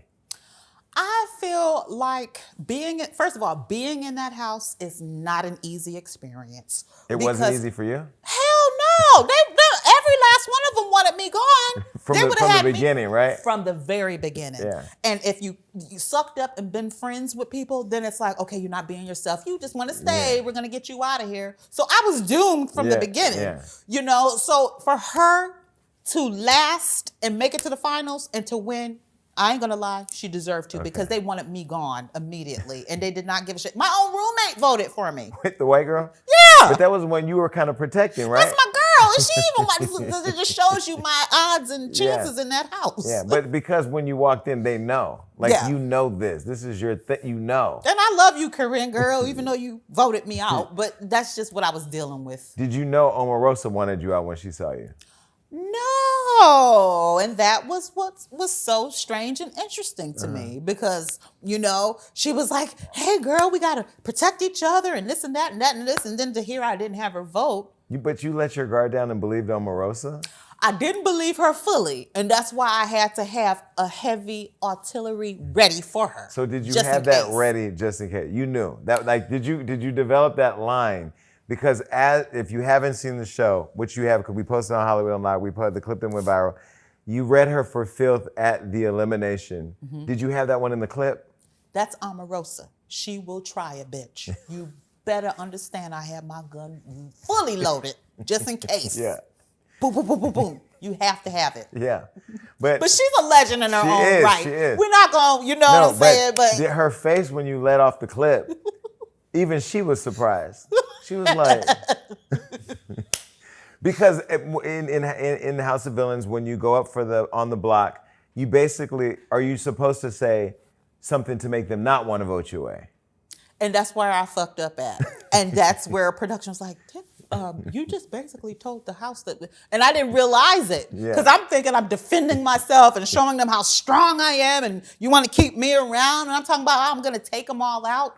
So that's the moment where I realized I really fucked up and I didn't even realize. And then poor Johnny, he was like, well, I have to vote you out. You just said you're going to take us. Like, of course. I was going to vote to keep you in, but after that. So But when you called her a cum-guzzling cunt, and that you sleep better knowing she's not in the White House, how did you go from total trash to political enemy in the same line? I just summed her up like that. I mean, that's just what came to my mind, and that's what it was. Yeah. So what's the energy like after you read somebody like that on camera that they know the whole world's gonna see, and then you cut? Like, does she come over and go, "Girl, why you do that?" Or she was happy to see me go that night. Okay. Let's just say that, and she kept going. That's not that funny. Hush, because everybody was like, "What the fuck did Tiffany just say?" No, everybody their mouth was on the ground. They were like, "Cum guzzling cunt." But I have to say, right now we're good. Okay. We're good. We hugged it out, and who better to take that type of reading than Omarosa? I mean, that's a strong woman. That was two iconic people in that space. Yeah. Because Wendy Williams' show caught off on. It blew up after that episode with her. Yeah, that's what she's gonna do. That's Omarosa. That's what she's gonna do. But everybody in the house drunk her Kool-Aid, and that was fascinating to watch. What do you mean? She had them all under a spell. She did? All of them, all except me. She would hardly talk to me because you already know, oh shit, Tiffany's not gonna drink my Kool-Aid. But what was the Kool-Aid that she was serving? She just had them all puppets, and they didn't even realize it. Like she would go, oh, well, guys, we should wear shades in this scene. So everybody would run upstairs and grab their shades. Or she'd go, oh, well, come over here and eat with me. And they would all just take their little trays. Those were little tests to see if they would do it. Yeah, oh my goodness. Puppet master, she is. She's smart. Very. She became the head of black people at the White House. Yes. For Trump. Yes. And then wrote a book about Protect America. Yeah. The best. That's our girl. Gotta love her. This is why when people want me to hate her, I'm like, never. She did what she did what she had to do, and then said, Protect America. Yeah, that's our girl. She needs Secret Service protection at all times. She needs a reality show on Zeus. Okay, how was Bobby in the show? Bobby's been here to the show. Oh, Bobby. You know what? Bobby is a really big sweetheart. You know, Bobby, has a very big, larger-than-life personality, as you know. Yeah. But at the same time, Bobby is just the cutest. He's has very a heart. sweet. Yeah, which is really refreshing for her. But he loves his labels. He goes, Tiffany, let me show you my closet. And he just pulls back and it's just designer everything. But it just makes him happy. But he's designer, but he's still humble. Yeah. I love that. No, I love Bobby. Okay, you were present on College Hill in the scene where Amber Rose and Joseline Hernandez got into a fight that America has not seen yet. Yeah. But your voice was narrating what we all think happened. Yeah. Tell me what happened in that scene where you all were in the classroom. I will tell you exactly what happened. Words were being said. Sirens were going off because the words were very inflammatory. And the words were said in sections. So Amber left for a good section. Did she return back? So when the arguments happened, she had left for a while? Yes, to walk off some of the steam. Then she came back in and was able to sit down and just take her little breather. And she's sitting. More words are coming her way, and they were strong, inflammatory words. Someone said to Amber that, she wanted to be a white woman. But her whole thing was she was talking about how she has to identify, and that's hard for her, And Wait, because I did not see, where were you sitting? I was sitting all the way in the front of the class like a good little student. And so you're in there, you're on because the cameras are rolling and you're ready because you got to have one for everybody. And then it's getting intense, the walk-offs and all this. Did you see what was going to happen next? No, nobody did. What we did, I don't know how or what happened. I just turned. Something said turn. I turned, and we all thought that Amber was going to go back to the bathroom to go cool off some more or just go for a walk. Because that walk she had already done it once. Yeah, so we're thinking she's going to do it again because words were exchanged. So instead of walking to the restroom, she decides to stop behind Miss Hernandez's seat. And all I know is I just saw fists flying at heads, nails and jewelry being popped, heads against glass. Heads against glass? That fight could not be shown on television. Heads against glass. Boom, boom. That's why I'm screaming, because it's like, oh my gosh, is somebody going to bust through the fucking glass? You know what I'm saying? Like, this was a real fight. It was a brawl. And I'm going to say both ladies, I'm not going to say, they were throwing down. This was a fight where it's like, am I really paying attention to this? Like, is this really happening? Is this a part of the show? Like, it was really one of those intense. And Ray J, he just keep telling me to shut up because I'm making it worse. He's like, would you shut up? Because we kept hearing your voice. Yeah, because I couldn't believe what I was saying, because sometimes you look at these girls and you don't think they, Well, because all of you are brands. Yeah. Like we see some of these shows where the girls and the guys who are fighting, they're new in the game and they're getting their thing, and but you're New York, you're Amber Rose, you're Ray J, in class at college. And when I heard that nobody saw that fight, I couldn't believe they didn't air it.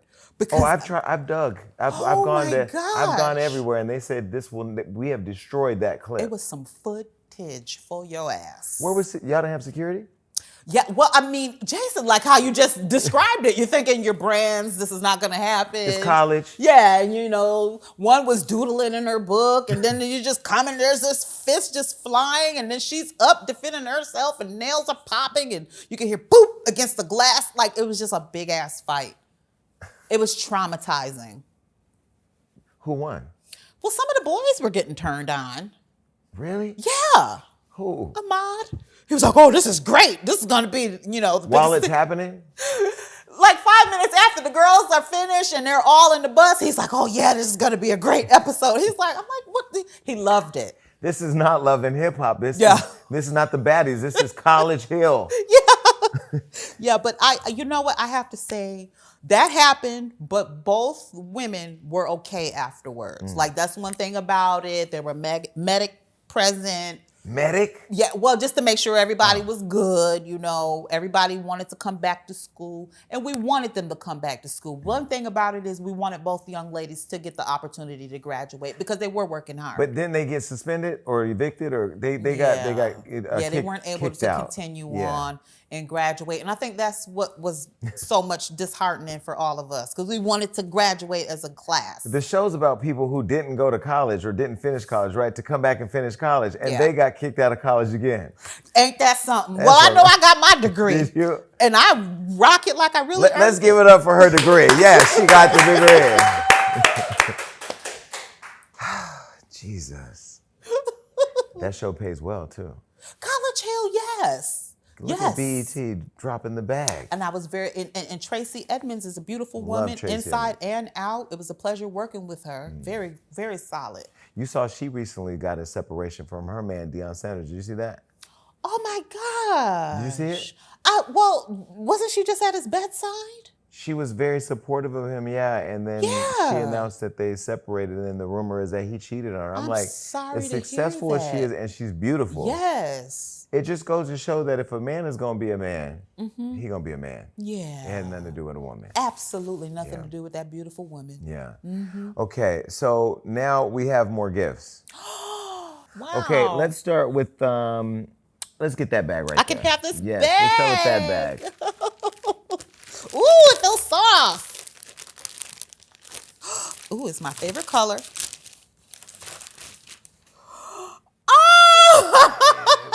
Listen. Oh, this is so cute. Listen, okay, we love Flav, and we like that he's there with Taylor, but he wouldn't be with Taylor if he didn't have a New York in his life. Hey. Okay. I love that. This looks really cute, actually. Love it. Well, everything looks good on me now. Wait, so that's oversized. How much weight did you lose? Well, what I'm going to do is probably take the neck off for this and crop it. You know what? I don't like to get on the scale, Jason, but yeah, I'm a little bit smaller than before. Not by much. And your boobs are smaller.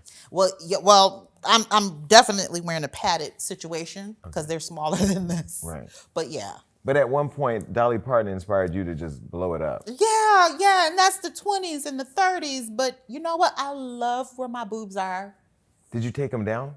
I did. Okay. I've had about 5 breast augmentations. Really? Yeah, in and out, out and in. But to make them bigger, smaller, or saline versus, because I know some people, I think Evelyn Lozada was here recently where she talked about having saline and then she changed to the other stuff. Yeah, she probably did the gummy, which is really, really good and safe. She made me grab them. Oh, did you enjoy them? Stop asking questions like that. I'm running for city council. Oh, that's right. I was telling her, like, I don't know if I should do this, but then before I knew it, the breasts were in my hands. So it's been a long time. They felt natural. Yeah, she's got a really good gummy in there. And I did the gummies for a while, and I did the really good ones, switched out the bags. You know, you go higher as you grow. Okay. But then it's the thing that's the material of the bag was making me sick. Okay, so you wanted to make sure it was safe. Yeah. And healthy. And the breast implant illness is a real thing. Yeah. So I had caught it. A couple of my other girlfriends in the industry had it. So everybody was just getting them removed. How do you get that out your system? Removing the breast? Oh gosh, they got to go in there and they got to scrape it and get everything out, all the scar tissue. But they give you really good drugs. You don't feel a thing. You were never scared of that? I'm not afraid of anything, Jason. Oh, I hate all that. I hate just getting IV like vitamins. Yeah. Well, don't you close your eyes? No, I can't. I'm like, here you go, I'm getting stabbed. Yeah. No, I mean, I don't like First of all, I don't like doctors. I don't like all Yeah, that. But I am very much on my health. You know, I lost 132 pounds. You look amazing. But I feel good too because I was pre-diabetic. I had inflammation. I had sleep apnea. You know, you know, when you get in your 40s, you're playing around now it's a different game, isn't it? It's a different game. You know, I want to be around for a minute. You can't even really go to the fast food places like you used to. I mean, well, I don't need. Well, you know, I went and had the gastric sleeve, so that stomach went from this to this. They didn't cut the stomach. Oh yeah. So when that's the most aggressive surgery I've had because I couldn't lose weight any other way. And they put you to sleep, so you didn't even know what happened. Well, this is what they said. Do you want us to tell you when we're gonna do it or not? I said, no, don't tell me. Don't tell me. When they wheel me in the room, they're like, okay, let's move you over. So as they're moving me over, they're like 3, 2, I'm falling asleep as I'm getting carried over. So I woke up and was done. Didn't you love that feeling? I loved it. See how surgery can be addictive? No. No. And then you took your rib and made a piece of your nose. I did. Fascia. How do you, who tells you let's take the rib? Well, I had my rib scraped twice and put down the bridge of my nose. It's a very simple procedure. They only have to open your rib up about this much and just take it out. And it'll never dissolve because the filler and stuff, that's going to dissolve. Yeah. But if you want your bridge to say,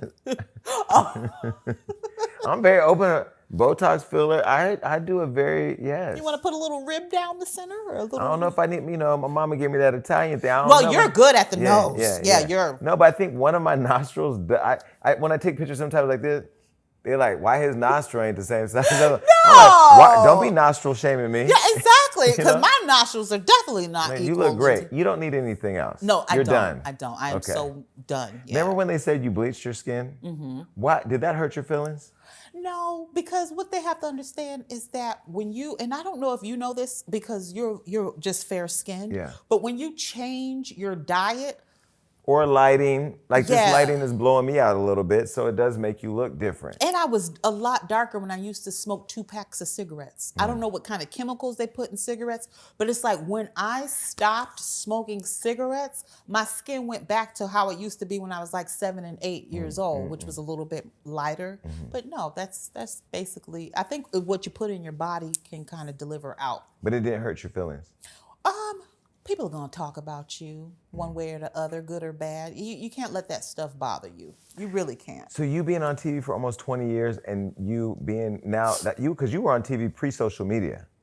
I know, Jason. Right? MySpace days. Oh, Lord. You were MySpace queen. but being on TV pre-social media, going through the whole evolution of social media, being one of the most memed, most gifted people, and people having opinions of, because you've done like all the most iconic moments on every show you've ever been on. Has anything ever bothered you about what people have had to say?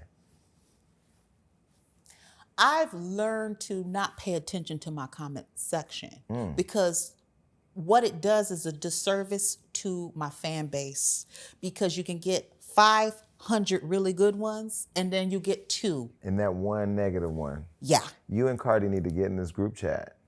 So when she goes through it, because she be on social media, she'll get that one comment. I always tell her, you got 190 million followers. What are you doing talking to that, you know? But it's just a muscle that you begin to exercise. So once, you know, she begins to exercise that muscle, she'll understand that's not even a percentage of my fan base. Right. That doesn't even equate. It doesn't even compute. It doesn't touch anything that she has going on. Me. It's beneath. And after she learns her belief in Christ, or HBIC could believe her belief in Cardi, she don't even have to go to the slums of social media no more. Okay, wordsmith. I'm gonna put this group chat together. So yes, we both love Cardi, but we also both love down Rihanna. Oh my gosh. And you're a Fenty model. Oh, you were a Fenty. You had a Fenty moment because she recently sent me this package, and she's yet to allow me the privilege and honor to be a Fenty, Savage Fenty model. But you were Fenty. Both campaigns I did and had such an amazing time. And when I say the product is still producting, I have so much Fenty beauty, and I love the products. It's just so good. Yeah. You've met Rihanna? I have not. You haven't met? That's because you be in the house. Come outside. I know. I need to get outside, get in the paint, if you will. She, you know, one thing I love about her, she knows all the work that we all have done. Because she's a reality TV junkie. Yeah. So I know, well, Rihanna, put us in a campaign together. I mean, we could, yes. something. Okay, well, listen, we've had a fun time and we've talked about a lot, but now we got to get to the games.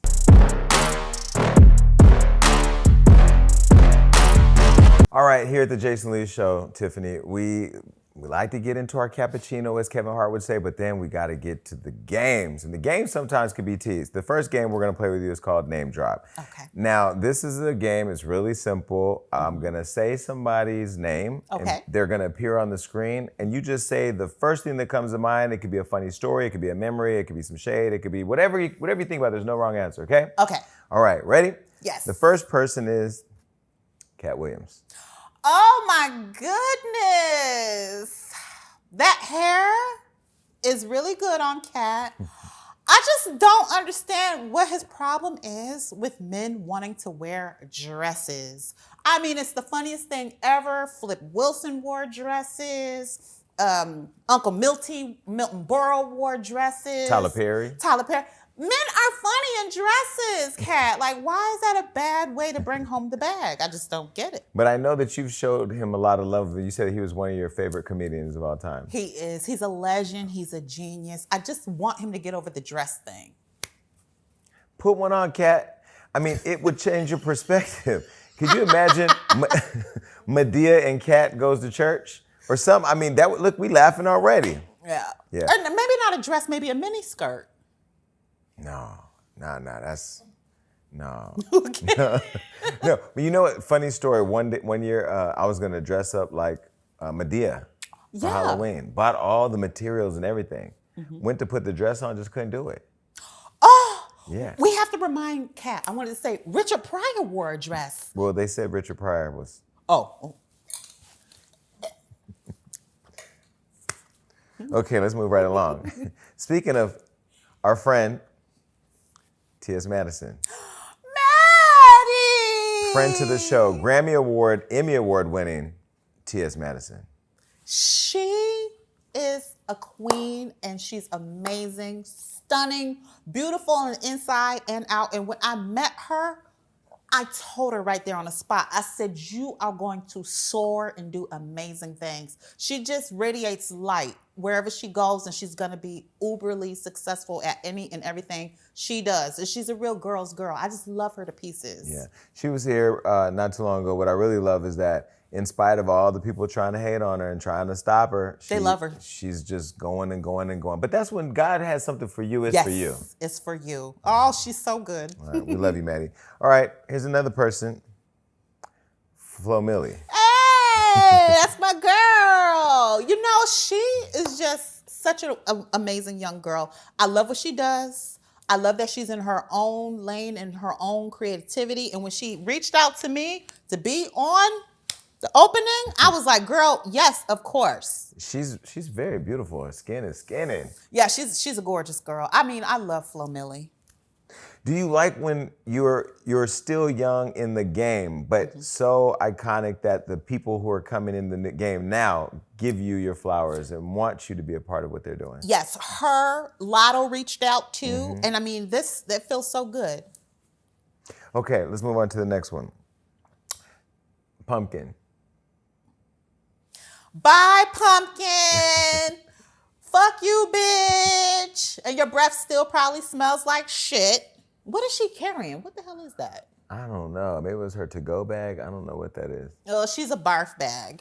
Wait, this is what 5 minutes of fame looks like. Take notes, y'all. It's crazy. When that moment happened, do you ever think about that? She's such a scummy woman, and she was scummy the whole time. She hated me when I was in that house, and I just reminded her about her crow's feet and how crusty she was every chance I got. Yeah, she hasn't really aged well. This was actually the best, most recent picture we could find, right? Other one is next. Oh, I'm sorry. We do have another one. Go ahead. Who is this? That's Pumpkin. Wait, excuse me? Who lied? That's Pumpkin. That's the pumpkin from The Flavor of Love? Go back to the picture before. This was her then. Okay. Okay, this is her now. That spit caught up with her. Oh my goodness, this bitch is full of pus. That she needs to have her fluids drained. She has a lymphedema. She's a walking lymphedema, and she needs to be drained. Wait, can you just stand up just where you are? Sure. Just the HBIC. I just want to. That's good. Mic on the floor. But isn't that just sweet? Like, life will give you what you give it. Well, I don't want her to have a cardiac because she looks like she's in danger because I can't even tell where her neck and her face ends. And when it gets to be that severe, she does need some sort of an intervention. We can just pray on it. Lay off the milkshakes. Okay, I know you love to swallow things that are white and creamy, but it's time for you to lay off now, girl. That's really her? Yes. They didn't Photoshop this? No. Oh my goodness. Why you say she looked like a pumpkin? Well, she lived up to it. Flav named her right. I mean. He knew. He knew. He had foresight. He believed in Christ, and Christ said, "You shall be." I'm done with you, Jason. Okay, Zeus Network, me and Tiffany are available to host all reunions. You just have to be able to afford us. Okay? All right. This next, by Pumpkin. Tamar Braxton. She's a very pretty young lady, and I feel like she deserves love. And the young man that she's with right now, I hope he's doing her right because I feel like she's the type of woman that's going to give the energy and really want to go all out for a man. I think that sums up her to a T. I don't know yet if it sums him up to a T, but we're hoping that it works out. Well, she needs to start punching that Caucasian in the gut when he acts up, and then he's going to act right. Oh, God, we love Tiffany. Okay, our friend we just talked about, Bobby Lights. That was at my award show, which, by the way, June 21st, you need to come this year, my award show. I would love to be there. Listen, Bobby is going to serve. I mean, okay, designer, you know, he's fresh from his doctor's office where he's got his little Botox going on, what lines where. He's just a walking filter. And we love you for that, Bobby Lip Lights. gloss will be popping. Yeah, Bobby's going to serve. Your face card, never rejected. Yeah. Mm-hmm. Okay, we talked about her earlier. Wendy Williams. Wendy, still the queen of media. We miss you, we love you, and we want nothing but the best for you. And give Wendy her flowers, y'all, Yes. because she's always been bold and brazen, and she's just heart of gold, I think. But isn't it dope we were able to give her flowers? We were able to literal give. flowers. Yeah. Yeah. And you made that happen at the dinner. She was so happy there, and her son was there, and it was Did just... you come to the gay club with us later that night? Yes, we was did. Was that fun? Oh my gosh. Did you forget about that? Oh my gosh, yes. That was the night. When we pulled up, she goes, "There's nobody here for me." I said, "Wendy, they in there." Because she didn't think nobody would show up for her. Yeah, they that went was bananas. Did they go crazy? When they saw her face, they couldn't believe it. She showed up, she drank, she took pictures even. No, and then they looked over and saw you and Phaedra. They're like, "Wait, what is going on?" It was a party. It was a party. Yeah. That was a good night. Such a good night. We want to make more memories with Wendy. Yes, we love you, Wendy. Mm-hmm. Okay, this next woman, Dolly. Dolly Parton. Okay, first of all, I have to say, Dolly's World, I have to go there one day. Jason, maybe that could be Where's that at? Is it in Texas? No, it's Dallas? It's in Nashville. Nashville. That's Tennessee. it. That's it. Me, you, and Cardi got to Really? go. You want to go? I mean, they have collard greens. You know what's ironic with maybe you and Cardi's connection when it comes to Dolly is Cardi's business is founded in Nashville. Is it really? Yeah, so I don't know if she has a Nashville connection. Yeah, I love Dolly Parton because what she represents for me is a sexy woman who's not afraid to just embrace sexuality. And just live her life. Show it all. Yes. Look at the nails, look at the lips, and the midsection is out. And this was Boobs. this year. I believe it. She's going to rock out like that all the way. We got to get Dolly Parton on the show. That would be Please do. iconic. Can I come back when she's Yes, here? absolutely. Okay, this next person followed you and don't even follow me. Barack Obama. Oh. Have you ever DM'd the president? So afraid to do so because I don't know who. I mean, I don't want to get in trouble or, clocked by the government, of course. But, that is such an honor, the fact that he follows me. I don't know what it is, but he knows the HBIC. I wonder which episode he caught. Don't you miss him? So bad. Yeah. And Michelle. Well, can we get that back? I mean. Praying. I mean, we could get Michelle to run as president, but I don't think she wants any part of it. Can you make that happen, Jason? Michelle don't take my calls. I mean, she doesn't not take my calls, but I'm afraid to call her because they're like royalty to me, Those are the two people that I've never met who I want to meet the most. Oh, God. Yeah. It's going to happen. Love them. Okay. Speaking of reality TV, this next one, she's been on the show, Krishan. Wow. Do you watch her online at all? Well, it's a little bit fresh for me. Okay. It's a younger generation. Yes. And I never want to watch something that I don't understand and misjudge it. But I do see this young lady. She's very famous and she's on the rise to stardom or superstar status. But I did see her get a new face tattoo recently. She did. Mm-hmm. She had it on her throat first. She covered it up and then she moved it to her face. Yeah. Well, I never want to be the auntie, if you will, that comes down on a younger woman. But I just feel like, the fact that she's gotten her new face tattoo, maybe instead of judging her, we need to hear her out. Why did she get it? What does it mean to her? What does it represent?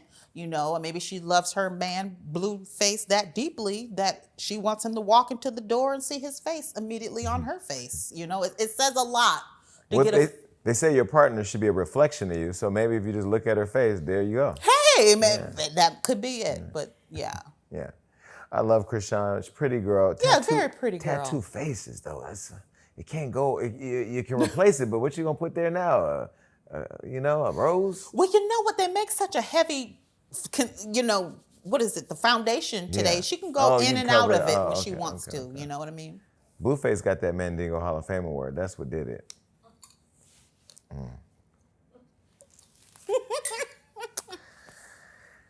Okay, next person. Cardi. Oh, don't we just love her? Don't we just love her? Everything she represents, she is just a creative explosion of positivity, bitchiness, fun. She's just going to talk her heart out. And I think that's where Cardi is. She's always just going to live in her truth. And we so accept that about her. Yeah. I want to see you two do something, like an interview together or something. There has to be a moment where y'all do something. Well, Cardi, if we reboot Brunch with Tiffany, I would love to have brunch with you. As your first guest. I would love for her to be the first guest. Because she was my first guest here. Oh my gosh, that's set the stage. Yeah. Mm-hmm. You two having a moment, it would be gold. Okay. Let's figure out how to make that happen. Group text. All right. The next one. Yes, okay. Yes. What is the first thing that comes to mind when you see you? This is me in the first grade, and that outfit that I'm wearing was handmade by Sister Jones, okay? Mother of Grace Jones. So I was always destined for greatness because Sister Jones and Reverend Jones were pastors in Syracuse, New York, and they were really close with my grandparents, and Grace Jones' mother put me in that outfit, and I should have kept it. Wait, so you know Noel Jones? Mm-hmm. Really? Yeah. Did you see that somebody attacked his wife at church? No. In the church. Oh my goodness. Carried her out on a stretcher. People now, we live in a crazy world. We live in a very crazy world. But I love world. Noel Jones and Grace Jones. Have you met Grace Jones? No, but I met her son, Paulo, and then her nieces and nephew Petey and all that good stuff. So they used to come over and have, they used to come over and have Thanksgiving with us and stuff. Let me find out. It's such a small world. All right, let's go on to the next game. The next game is something called Smash or Pass.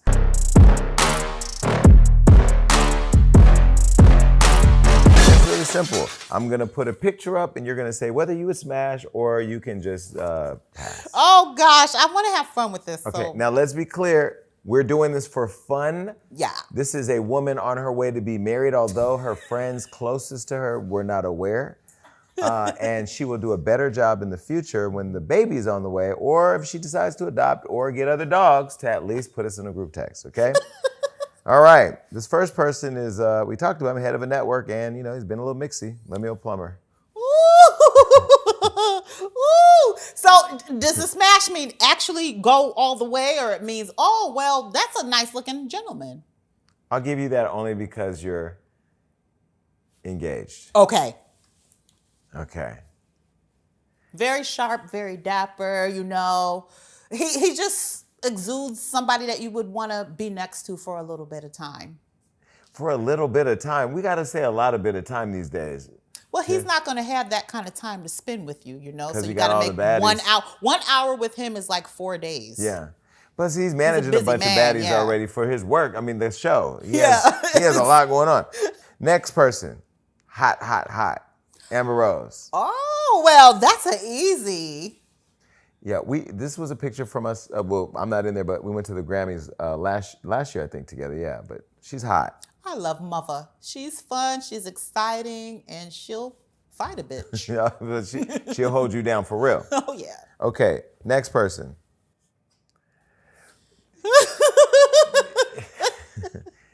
We're going to just say P-A-S-T, the past. Yes! Right? Okay. This is why you're the host of this show. Damn, you come up with shit. It's the past. You're so She's an good. engaged woman where my team was messy for even putting this in the notes.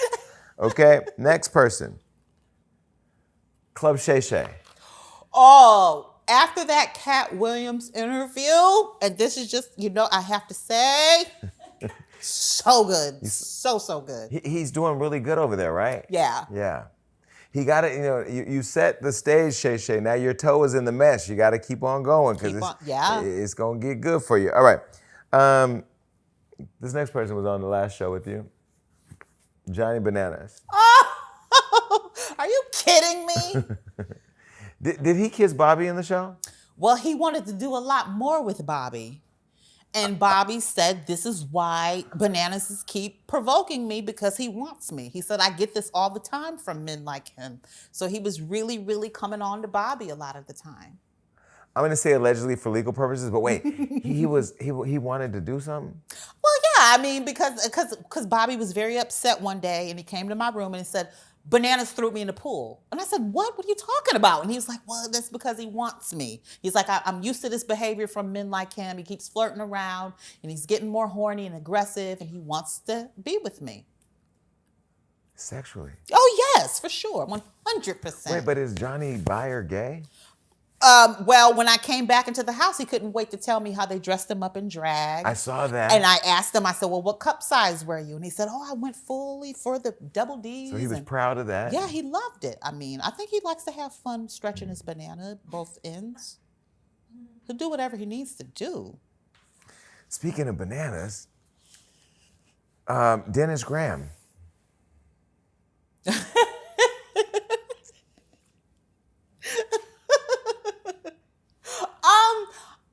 I mean, you know, I have to say pass, because this is a man of, you know, some years, and you don't want to hurt him and blow his back out and stuff like that. I actually brought them together. Do we have that picture? Oh, remember he was at Wendy's party. Yeah, and Dennis is such a gentleman. He was so much fun. And, you know, he made me feel like I was the only woman in the room for like 3 minutes until somebody else walked in. But yeah, he was a lot of fun. No, he came in there and actually asked me to introduce him to you. Oh, really? Yes. Wait, so I have to show you something. Somebody texted me Drake's nudes the other day. Oh, goodness. But I would never put it out because I think Drake would have me. Yeah, oh, goodness. I would disappear. You would break the internet, first of all. I would disappear, but I cannot have them in my phone and not show you. Oh my gosh! I'm scared of that thing. Wait a minute. That's a real dick? Yes. The length, that was an elephant tusk or trunk. I will never release that because Drake is never coming for me, but I'm surprised I got that text from an unknown number that I tried to call back and it was like, this number's disconnected. You guys are messy and I will not be involved with that because I am a councilman. Oh my gosh. Did you see the size of that thing? I cannot disclose that information I'm a councilman. Drake will absolutely get that award if he ever comes on the show. Speaking of recipient of that award, Blueface. I mean, he's a young man, and you know he's too young and this and that. So I mean, I'm gonna go past only because of the age and whatnot. Because this is like a real sexual thing. Is this game? No, it doesn't have to be. Okay, I mean, I could see a lot of people wanting him. He's charming. a very good-looking young man. Yeah. You know, he's on the straight and narrow, and I can't wait for him to come home and do some more of whatever it is he wants to do. Hey, we love Crips at the show and Bloods. We love people, okay? And folks, this is entertainment. So we're not really saying we're gonna smash, and we're not really saying we want to date Crips. Like, it's just entertainment. It just means you're handsome and you got a lot of life to live. Yes. Okay, the next person, Nally Nunn. Oh, wow. Now, you guys had beef for a while, but you guys have gotten along now. Yeah, I'm going to say, yeah. I mean, I love what she's doing with her franchise. I love that she's giving the young ladies a platform. And this woman, we were just together. Yeah. So, I mean, I really, really like her. Yeah. She's good. She deserves a good smash. Yeah, it was good to see you guys together, too. Yeah. Okay. Next person, Lotto. Oh, she's hot. My baby. Yeah. Gorgeous, gorgeous, gorgeous girl. She's doing amazing things. I just love everything about her. And have you all met? No, but she wanted me to do a video, and I was in Vegas at the time and couldn't get to where the area was that she needed me, and I would have loved to have been there for It's Given. Well, listen, thank you so much for coming on the show finally. Oh, Jason. I mean, you know, she done got engaged, all these things. But, you know, again, I really, truly want to say in front of everybody, I do love you, and I'm grateful for our friendship. I love your contribution to the culture, to entertainment, you know, paving the way for so many people who are now carrying the torch and not being one of those people online saying, you better recognize me. Because I just feel like you've done what you wanted to do on your terms for you, and then you left it there for other people to do their thing. And that's amazing. So thank you for seeing me, Jason, and thank you for recognizing exactly how I approach it. Of course. Get ready for that book, HBIC, okay? Because her bag is in charge. It's coming. Her bag is coming. However you line it up. I love you, Jason. I love you too. Thank you for having me, friend. Of course. All right, till next time. Peace. Hey, thanks so much for watching The Jason Lee Show. To watch more episodes like that, click right here. And if you want to see more, subscribe below and click that notification bell.